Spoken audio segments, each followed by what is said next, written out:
অপহৃত চট্টগ্রাম বিশ্ববিদ্যালয়ের ৫ শিক্ষার্থীর মুক্তির দাবি ও কাউখালীতে শিক্ষার্থী ধর্ষণের প্রতিবাদে বিক্ষোভ হয়েছে খাগড়াছড়ি ও রাঙ্গামাটিতে। সকালে খাগড়াছড়ি সদরের মহাজনপাড়া এলাকা থেকে শিক্ষার্থীরা বিক্ষোভ মিছিল বের করে। মিছিলটি আদালত এলাকায় গিয়ে শেষ হলে সেখানে সমাবেশ অনুষ্ঠিত হয়।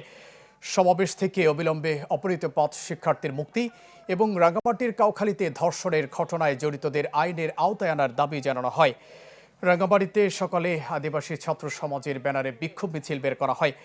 পরে প্রতিবাদ সমাবেশে বক্তারা অভিযোগ করেন, পার্বত্য চুক্তি অনুযায়ী চুক্তি বিরোধীদের বিরুদ্ধে ব্যবস্থা না নেওয়ায় পাহাড়ে চাঁদাবাজি, সংঘাত ও অপহরণ বেড়ে চলেছে। পাহাড়ের সকল অপহরণের ঘটনায় ইউপিডিএফকে দায়ী করে দোষীদের দ্রুত বিচার এবং অপহৃতদের উদ্ধারের দাবি জানানো হয় সমাবেশে।